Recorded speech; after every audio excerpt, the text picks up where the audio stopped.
नमस्ते, थर्ड आई में आपका स्वागत है। 3 ऐसे घटनाएँ एक साथ हुई कि जिस पे बात करना ज़रूरी हो गया है।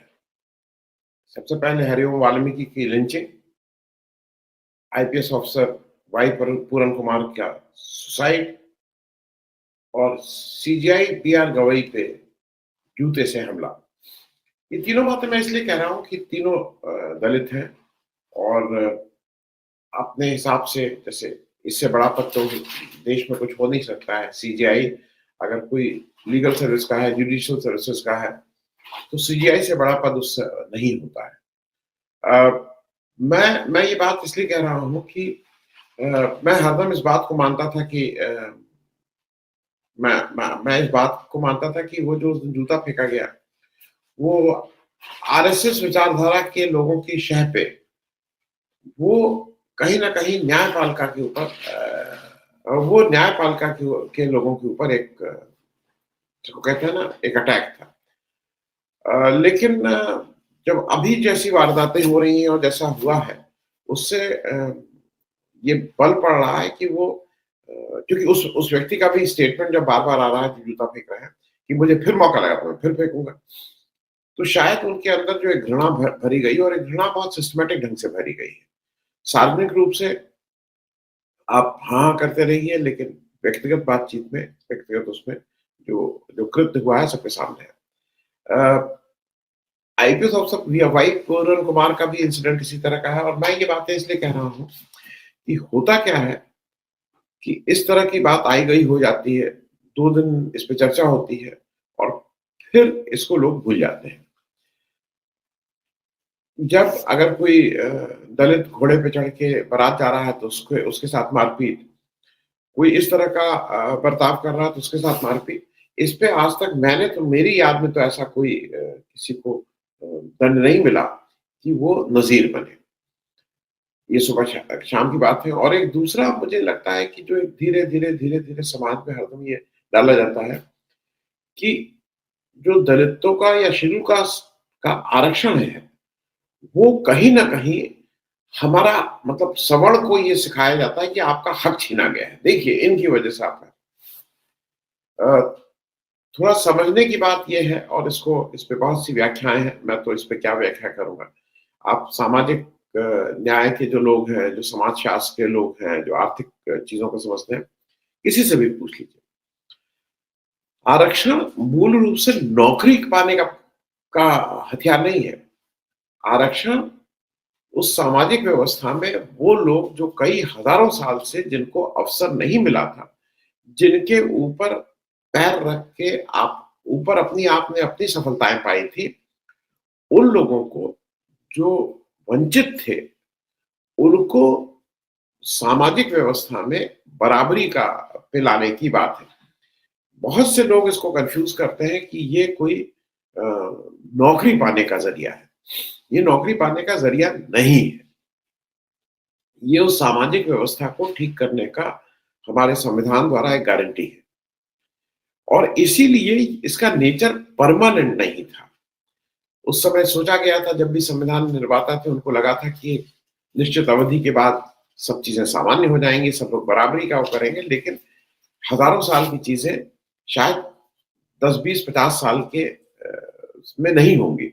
इसको ठीक होने में भी सैकड़ों साल लगेंगे।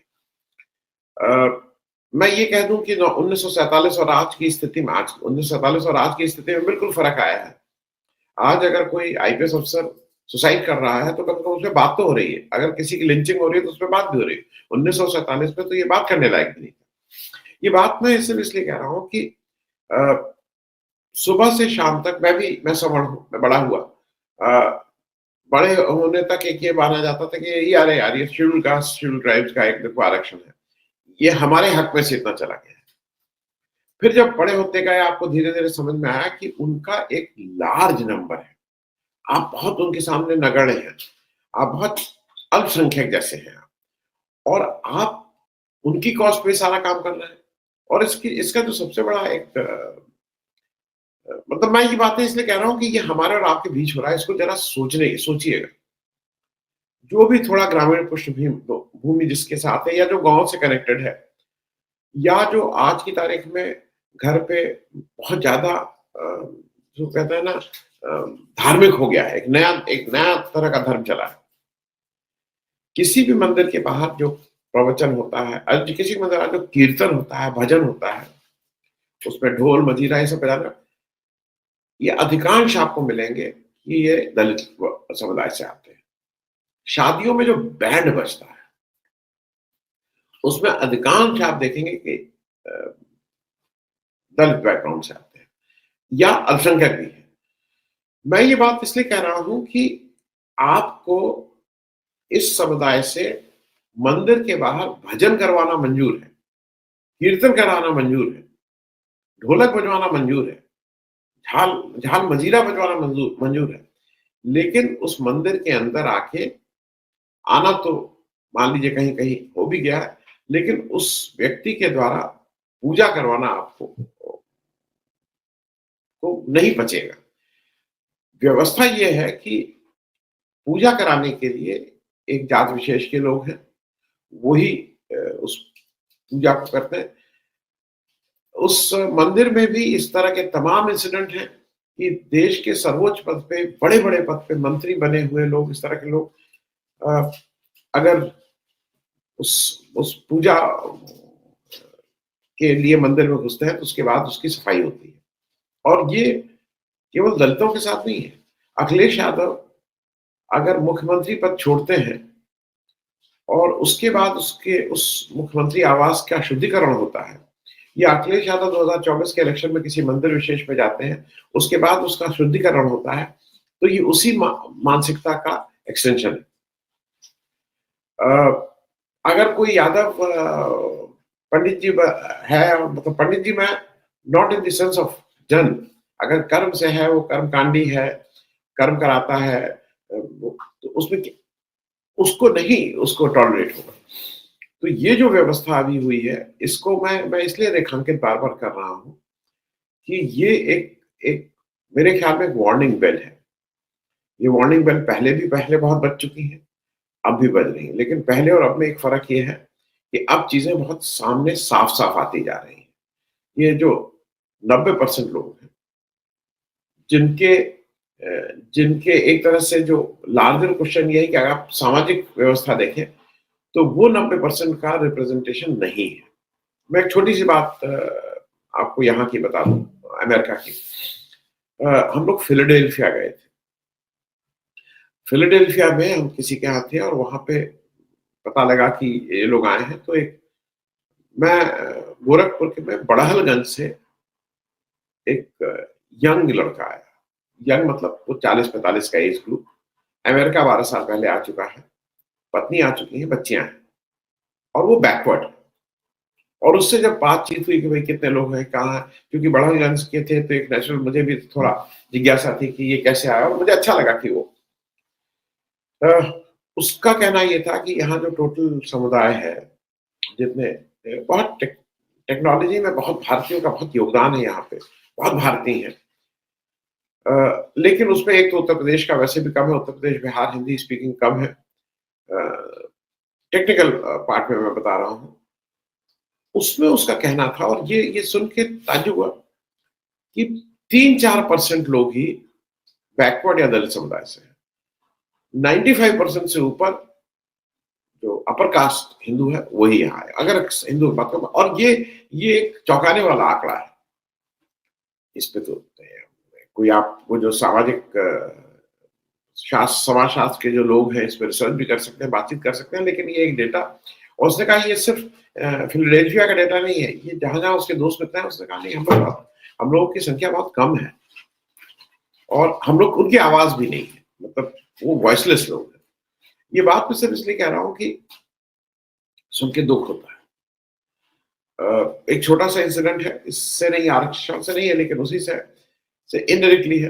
कल जिस टैक्सी में मैं बैठ के आया, यहाँ पे ज़्यादातर बांग्लादेशी, अब टैक्सी का जो बिज़नेस है वो ज़्यादातर बांग्लादेशियों के हाथ में है। लेकिन कल जो मैं आया तो नहीं, कल मैं जाते समय भी मुझे एक बैंगलोर का एक व्यक्ति मिला, पिछले 20 साल से हैं, अमेरिकन सिटीज़न हो गए हैं और पढ़े लिखे हैं, क्रिप्टो में डील में इन्वेस्ट करते हैं, स्टॉक में इन्वेस्ट करते हैं लेकिन अपनी टैक्सी उबर चलाते हैं। हिंदी समझते हैं, बच्चे यहीं पढ़ रहे हैं और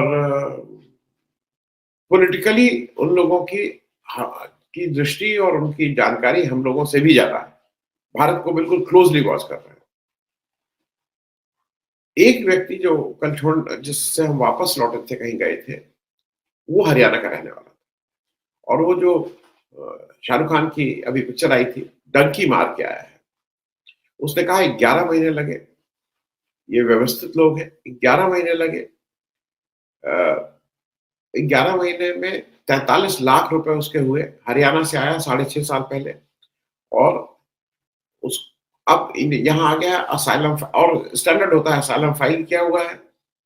उसको उसके वकील हैं, जो वकील इस तरह का काम कराते हैं, वो यहाँ पे जब इक्वाडोर और मेक्सिको वो रूट फिक्स है, उस रूट फिक्स होके वो यहाँ पे आया है।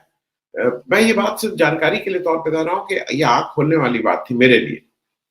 उसने कहा उसके बाद उसका भाई अभी आया है 1.5 साल पहले और जब 1.5 साल पहले आया है तो वो कुल 300 लोग एक बार में आए। 300 लोग एक बार में आए और जरा साइज समझ लीजिए कितना है। साइज 40 लाख रुपया एक व्यक्ति से लिया गया। तो ये जो कुल बिजनेस था 120 करोड़ को लेके एक जहाज उड़ा था। 40 लाख रुपया एक व्यक्ति से 300 व्यक्तियों को एक साथ ये काम किया गया। वो 300 लोगों को लेके जहाज एक साथ उड़ा और वो रूट करीब-करीब फिक्स है। इंडिया से रशिया, रशिया से इक्वाडोर, इक्वाडोर से पोलैंड, मतलब कहाँ-कहाँ होते मेक्सिको से वो पार कराते हैं। कहीं 10 दिन के लिए गिरफ्तार होते हैं, कहीं 15 दिन की जेल होती है। जब अमेरिका में वो क्रॉस करते हैं तो वहाँ 3 साढ़े 3 महीना ये व्यक्ति जेल में था। फिर यहाँ के लॉयर हैं, तो यहाँ के लॉयर ने उससे 3 लाख रुपए लिया है, तो यहाँ पे उसकी गारंटी लेके बेल एक तरह से देता है उसको, उससे 4 लाख रुपए लिए। सारी चीजें फिक्स हैं और ऑर्गेनाइज्ड है। ये हो रहा है। क्या भारत के विदेश मंत्री या भारत के किसी ने इस पे कोई बातचीत की? और ये चीजें ऐसी हैं कि आँख मूंद लेने से लगता है कि समस्या का हल खत्म हो गया है। समस्या का हल नहीं है, क्योंकि बात निकली थी इसलिए मैंने बताया ये आज भी एग्जिस्ट करता है, लेकिन अब वापसी वो नहीं है। 6.5 साल हो गए हैं, हिंदुस्तान वापस नहीं जा सकता है, लेकिन कहता है कि जो 43 लाख थे वो उसने 1-2 साल में कमा के वापस भेज दिए। अब यही रहता है। उम्मीद उसको ये है कि अगले 1 डेढ़ वर्ष में उसकी बच्ची और उसकी पत्नी भी आ जाएँगी यहाँ, क्योंकि अगर एक बार उसका असाइलम का स्टेटस ठीक हो गया तो वो ग्रीन कार्ड उसको मिल जाएगा और फिर उसका जीवन उसके हिसाब से ठीक हो जाएगा। उसी ने अपने एक और भाई को बुलाया है और एक भाई अभी भी हरियाणा में है। मैं इस लार्जर बात को इसलिए कह रहा था कि ये जो दलित वाला मामला भी है, इसको कोई कानून बनाने से, इसको आरक्षण देने से नहीं है। ये हमें कहीं न कहीं इनकलकेट करना होगा और ये मैं विचारधारा की बात इसलिए कह रहा हूँ कि एक विचारधारा जो जो जिसने बिल्कुल जड़ें जमा ली, जिसने जकड़ लिया है भारत की शिक्षा व्यवस्था को, अगर वहाँ से लगातार बैकवर्ड के प्रति, दलित के प्रति, अल्पसंख्यक के प्रति लगातार ज़हर उगला जाएगा, तो ये लिंचिंग, ये सुसाइड कोई खत्म होने वाला नहीं होगा और ये नहीं माना जाएगा कि ये आखिरी लिंचिंग हुई है या आखिरी सुसाइड हुआ है किसी दलित द्वारा। समस्याएँ गंभीर हैं, देश के नेतृत्व को सोचना है, क्योंकि ये सारी जो सामाजिक व्यवस्था है, ये उससे रिलेटेड है। ये मुँह से कह देने से कि हमारे राष्ट्रपति इस समुदाय से आते हैं, हमारी वो इससे आते हैं, इससे काम नहीं चलेगा। ग्राउंड पे कुछ काम करना ज़रूरी होगा। Thank you so much.